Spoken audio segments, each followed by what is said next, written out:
সবাই কেমন আছেন? আশা করছি দেখেন এটা মাংসটাকে আগে ধুয়ে তো এখানে আমি পেঁয়াজের পেস্টটা করে দিচ্ছি আগে। গাইস দেখেন কি যে মজা হচ্ছে। এই যে গাইস আমি ফাইনালি খেতে বসেছি। আসসালামু আলাইকুম গাইস, সবাই কেমন আছেন? আশা করছি আল্লাহর রহমতে সবাই ভালো আছেন। আপনাদের দোয়ার আল্লাহর রহমতে আমিও ভালো আছি। তো আজকে আমি আপনাদের সাথে কিছু রান্নার রেসিপি শেয়ার করবো। আজকে বাসায় অনেকদিন পর ঈদের পরে আমরা বেসিক্যালি কোনো কিছু খাওয়া দাওয়া করিনি তেমনভাবে, যে বিরিয়ানি বা পোলাও আলাদা করে কোনো কিছু তৈরি করা হয়নি। তো আমার বোনের আবদারে আজকে বাসায় বিরিয়ানি রান্না করব। তো দেখতে থাকুন আজকে কিভাবে বিরিয়ানি রান্না করি। আর আরেক জায়গায় হচ্ছে, যেহেতু আপনারা সবাই জানেন যে আমার ভাই তো দেশে থাকে না, সে থাকে বিদেশে। তো সবাই আমরা গোস্ত খেতে পারলেও তাকে ছেড়ে খেতে হচ্ছে। তো তার জন্য আজকে আমি এখানে কিছু মাংস রেডি করছি, যেটা তার জন্য সে যখন আসবে সে যেন সেই কুরবানির মাংসটা একটু হলেও খেতে পারে। তো আজকে আমি এটা একদমই আম্মুকে নিষেধ করলাম, যেটা কাঁচা অবস্থায় রেখো না, অতদিন থাকলে ভালো থাকবে না। তো আজকে ওর জন্য এই জিনিসটাকে দেখেন, এটা হচ্ছে গরুর মাংস, যেটা ওর জন্য আজকে আমি রান্না করব। রান্না করে এটা ফ্রোজেন করে রেখে দেবো। আর এখানে আছে আমাদের খাসির মাংস, যেটা দিয়ে আজকে এখানে বিরিয়ানি রান্না করা হবে। আর এই যে আমার মাম্মি আমাকে দেখছে হিজাব করে, এখনো বলছে যে ও বাইরে বের করতে যাবে, মনে করতেছে যে আমি মনে হয় বাইরে বেড়াতে যাচ্ছি, কিন্তু না, আমি আসলে হিজাব করছি ভিডিওর জন্য মেনলি। আর এখানে দেখেন পেঁয়াজ মরিচ কেটে রেডি করে ফেলছি। এখানে দু রকমের রান্না হবে। আর এইখানে কি রেডি করছি, এখানে হচ্ছে যে বেসিক্যালি বিরিয়ানিতে যে একটু মিষ্টি ভাবটা একটু আনার জন্য এখানে গরম পানির মধ্যে কিশমিশ আর বাদাম ভিজিয়ে রাখছি। তো এটাকে এখন ব্লেন্ডার করে নেবো আমি। আর আরেক পাশে এখানে দুধ ভিজানো আছে, এখানে এই দুধটা দিয়ে আমি একটু টক দই বানাবো। তো দেখতে থাকে কী করছি আজকে। তো অলরেডি আজান দেওয়ার সময় হয়ে গেছে। এখানে মাংসটাকে গিয়ে, তো আমি এইখানে এই যে দেখতে পাচ্ছেন, যেটা হচ্ছে কিশমিশ আর বাদাম বেটে ফেলেছি, এর মধ্যে আমি একটু দুধ অ্যাড করে দিচ্ছি। আমি এর মধ্যে কিন্তু অফ ক্যামেরাতে ইয়াও দিচ্ছি, ওই লেবু দিচ্ছি, যার জন্য একটু টকের মধ্যে একটু ভাব আসবে আর কি। আমি এটা ব্লেন্ডার করে আসি। আর এই তো আমার বাদাম বাটা এখন শেষ। এখন আমি দেখে আপনাদেরকে, এখন আমি এখানে একটু বেরেস্তা যেটা ভাজা ছিল আমাদের বাসায়, সেই বেরেস্তাটাকে আমি একটু ব্লেন্ডার করে নেবো। এটা আমি একদম শেষে দেবো, একদম রান্নার শেষে। তো আমার ওইটা সব কিছু ব্লেন্ডার করা শেষ। তো আমি এখানে নিয়ে নিচ্ছি আমার হাতে বানানো টমেটো সস। এই টমেটো সসটা এখন আমি যে বাদাম বাটাটা আছে এর ভিতরে মিক্স করে নেবো। এটা মিক্স করলে যেরকম টেস্টি হয়, দেখতে পাচ্ছেন আপনাদের একটু দেখেন। আর টমেটো সসটা কিন্তু খুবই মজা হয়েছে। আপনারা কীভাবে বিরিয়ানি রান্না করেন আমি জানি না, অবশ্যই কমেন্ট করে জানাবেন যে আমার সাথে কারোটা মিল আছে, আমার মতো করে কে কে রান্না করেন বিরিয়ানি। আমি এখানে যেহেতু আগে থেকে একটু তেল দেওয়া ছিল, তো আমি এখানে বেশি তেল একটা দিব না, অল্প করে দিব, অল্প তেল অ্যাড করবো। তবে এই জিনিসটা না একটু ঘি দিয়ে ভাজলে আরও বেশি মজা লাগে ভিডিওটা। আমি এখানে আরেকটু তেল দিয়ে দিলাম। আর এখন আমি এখানে রাখা পেঁয়াজ যেগুলো দেখতে পাচ্ছেন সেগুলো ভেজে নেব, খুব ভালো করে ভাজবো। এগুলো আসলে বেরেস্তাই হবে পুরোপুরি, কারণ আমি যেহেতু পেঁয়াজ বাটাটা দিচ্ছি এখানে বেরেস্তা করবো। জানি বেরেস্তা একটু টাইম লাগবে ভাজতে।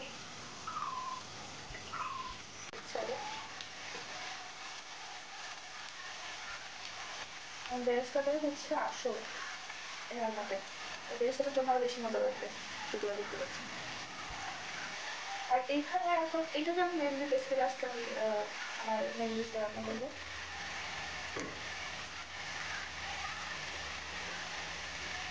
বেশি ভাজতে গেলে আবার পুড়ে দেবে, পুড়ে গেলে ভালো লাগে না বেশি হবে। আমার মোস্ট ফেভারিট জিনিস বেরেস্তা, আমি কিন্তু এমনিতেই খাই, আর খাই দেখি দেখতে পাচ্ছি না, এখন মোটা হয়ে গেছে।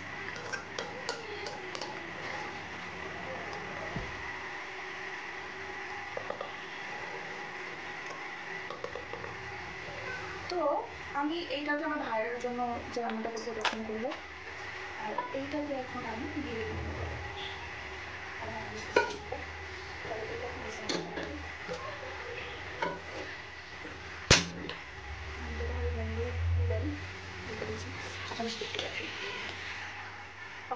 বুঝতে পারছি না জানি না। এখানে রান্নার জন্য আগে সরি এটাতে আগে রান্না করবো না, এটা গরম করে এটা আগে ঠিক করবো। আগে বিরিয়ানি রান্না করবো, সব তেল দিয়ে দিলাম।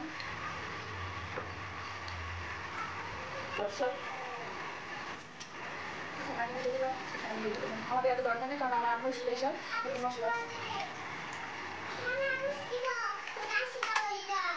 আরেকজনের আচ্ছা আচ্ছা ঠিক আছে।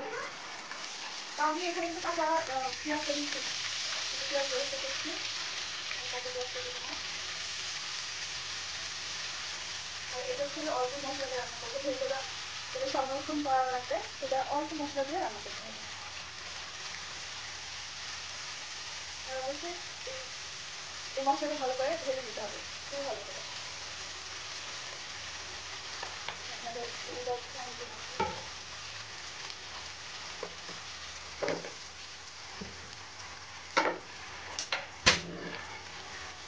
যদি সুবিধা হয় এজন্য আমি এটাকে দিলাম, এতে করে দেখেন আপনারা, ঠিক আছে। আর আমি এখানে পরে পানি অ্যাড করে দেবো মশলাটা কষানোর জন্য। আর এর মধ্যে অ্যাড করছি এখন আমি দিলে হচ্ছে লবণ। লবণটা একটু অল্প করে যেহেতু গরম আসে, লবণ দিয়ে বেশি দিয়ে ফেলে তখন সব কিছু সামান্য পরিমাণে দেবো। আর এটা হচ্ছে মাংসের মশলা,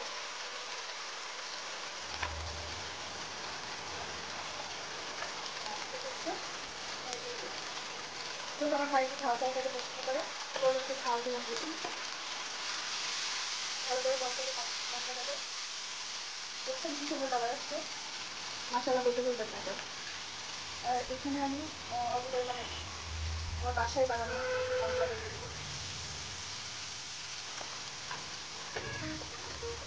পানি অ্যাড করে দিচ্ছি মশলাটা কষানোর জন্য।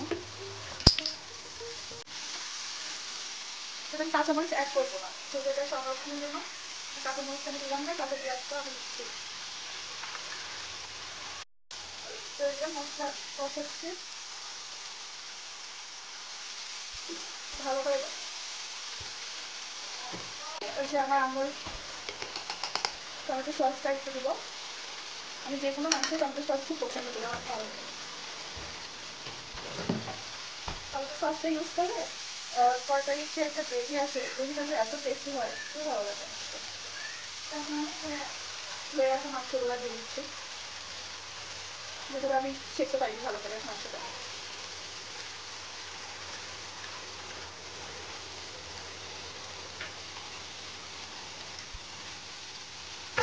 এর মধ্যে আমি এখন একটুও পানি দেবো না, যাতে একটুও পানি দরকার নেই, ওখান থেকে কিছু করতে পারতে পারবো।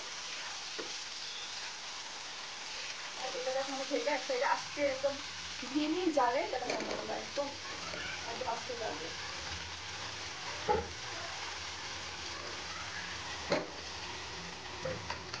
তো ওইটা ওই পাশে হইতে থাক, আর এই পাশে এখন কাজ শুরু করি। এই মাংসটা আমি ঢেকে দিচ্ছি, এটা ঢাকা বসাতে থাকবে।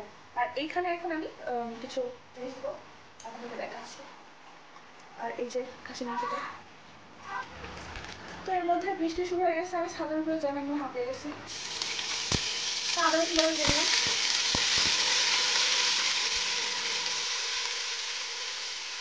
আদা রসুন বাটাটা ভালো করে আগে জাল দিতে হবে।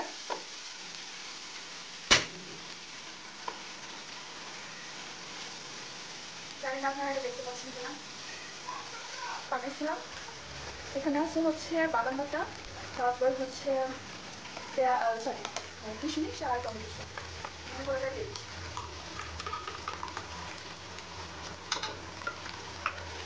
কিন্তু আমি আদার্স আর কোনো মশলা ইউজ করবো না, কারণ এর ভিতরে আরও মশলা যাবে। মশলাটাকে ভালো করে আমাকে ইয়ে করতে হবে। আর এই যে আপনারা কেমন কী খাবেন আমি জানি না, কিন্তু আমার ফেভারিট হচ্ছে রাঁধুনি বিরিয়ানি মশলা। আমি এখানে একটা গোটাটাই দিব বিরিয়ানি মশলা।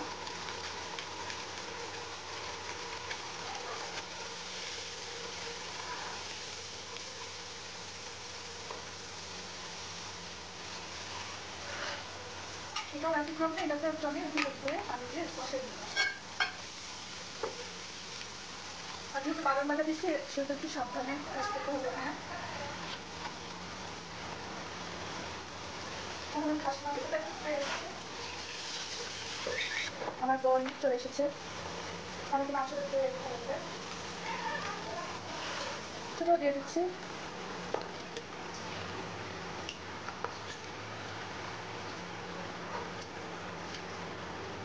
দেখে লোভ লাগছে, তাই না? কিছু করার নেই, আমাদের কাছে দিতে পারতাম অনেক অনেক ভালো লাগতো। আমাদের সবাইকে দেওয়া থাকলে একটু লাস্টে ভালো আছে, বিরিয়ানি রান্না করে খাওয়া। এখন শুধু এর মধ্যে মতো লবণ অ্যাড করবো, আর কিছু দেবো না। কারণ এই বিরিয়ানিতে সাধারণত কিন্তু শুকনো মরিচের গুঁড়া বা হলুদ এগুলো কিছুই দেয় না, সেভাবে লবণ দিয়ে দেয়।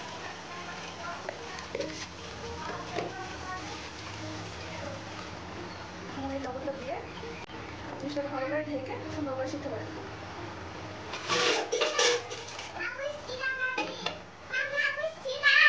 খুবই ভালো কাজ করছে মনে হাতে দিয়ে। আর এখানে গরুর মাংসের পানি অলরেডি দেওয়া শুরু হয়েছে, গরুর মাংসটাকে ভালো করে ভেজে দিই। আর এই যে পেঁয়াজের বেরেস্তা, এটা আমি হচ্ছে এই মাংসতে যখন পানিটা কমে যাবে তখন আমি ইউজ করবো। আর এর ভিতরে একটু বেরেস্তা দিব এখন।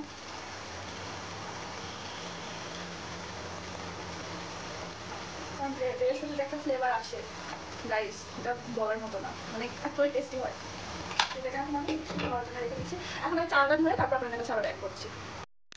আমি এই গরুর মাংসতে একটু হচ্ছে যে বেরেস্তা দিব, তারপর ডালবে। আর যে বাকিটুকু থাকবে এটা হচ্ছে পরবর্তীতে বিরিয়ানির জন্য। দেখতে পাচ্ছি পানিটা একবার ঠিক হয়ে গেছে। এখন এটাকে আস্তে আস্তে আমি ভাজবো, একদম হালকা আছে দিয়ে। থ্যাংক ইউ মামি, ভালো কাজ করছো। তাই আর এদিকে দেখতে পাচ্ছেন আমার বিরিয়ানির নিচে হচ্ছে যে মাংসটা বসাচ্ছি। এটাকে এখন আমি সিদ্ধ করবো, মেনলি বসাবো, পাশাপাশি সিদ্ধ করবো, মানে হাফ সিদ্ধ থাকবে। আর এগুলো খাসি গরুর মাংস তো হাফ আর ফুল নাই, সিদ্ধ নেই মোটা, সিদ্ধ হইলে মোটামুটি পোলার চাল দিলেও অত বেশি প্রবলেম হয় না। আমি পোলার চালটা আগে থেকে একটু পানি দিয়ে ধুয়ে ভিজে রেখে দিচ্ছি। আর এর মধ্যে আর না পানি পড়ছে না পানি। আর এখানে একটুখানি মুড়ি ডাল আছে না, বৃষ্টি হচ্ছে। আচ্ছা ঠিক আছে, বৃষ্টি হোক। আপনি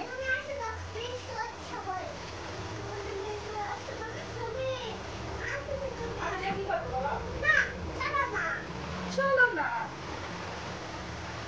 তাই আমি আজকে 1.5 কেজির মতো পুরো বিরিয়ানি রান্না করতেছি। ওখানে জানি না কেমন হবে,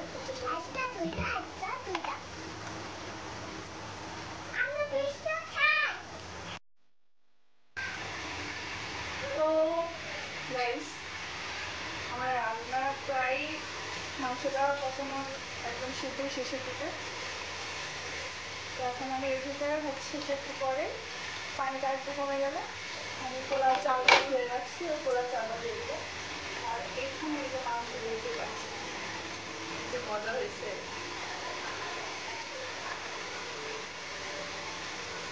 প্লিজ তো তুই যদি এই ভিডিওটা দেখিস, দেখ তোর বোন কত সুন্দর মাংস রান্না করছে, দেখে লোক লেগে যাবে। গাইস আপনাদেরকে আমি একটু কাছ থেকে দেখাচ্ছি, দেখেন দেখেন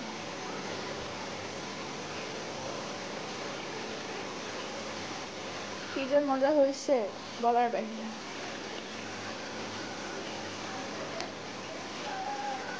এটা এখন আমি খালি ভাজবো, ভেজে ভেজে তার জন্য একদম কালা ভুনা করে তারপরে রাখবো, আর সেটা পছন্দ করে আমি। আর এইখানে যে আমার বিরিয়ানি। তো গাইস আমার রান্না শেষ, আপনাদের একটু দেখাই। এই যে আমি বিরিয়ানি অলরেডি রান্না করে ফেলছি, দমে দিছি। আর এই যে এখানে আমার ভাইয়ের জন্য যে মাংসটা রান্না করার কথা ছিল সেটা। তো খাওয়ার পর আপনাদেরকে ভিডিওটা জানাবো যে আসলে কেমন হয়েছে আমার হাতের বিরিয়ানি আর গরুর মাংস। গাইস আমি ফাইনালি খেতে বসেছি। এই যে আমার খাবার। আমার ভাইয়ের ওখান থেকে আমি একটা হাত দিয়ে নিয়েছি, ইসব মাইন্ড করিস না। আর এই যে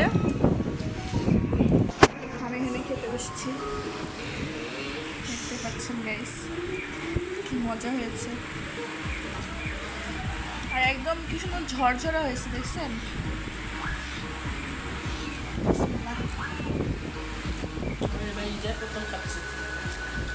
এই যে এবার আমরা প্রথম খাচ্ছি, কিন্তু খুবই মজা হয়েছে, খুবই মজা হয়েছে। কিন্তু আমার গালটা না টমেটোর মতো লাগছে, গরম তাপের কাছ থেকে আসছি তো লাল হয়ে গেছে। ভাই গোসল করার টাইম না, পরে গোসল করবো। আর খাইনি মা, খাইতে বসছ? আর সারা কেমন হয়েছে রে? আর মজা হয়েছে না? ঠিক আছে গাইস, ঠিক আছে গাইস, তাহলে আমরা এখন খাওয়া দাওয়া করি, আপনারা নজর দিয়েন না প্লিজ। দেখা হবে আরেকটা নতুন কোনো ভিডিওতে। আল্লাহ হাফেজ।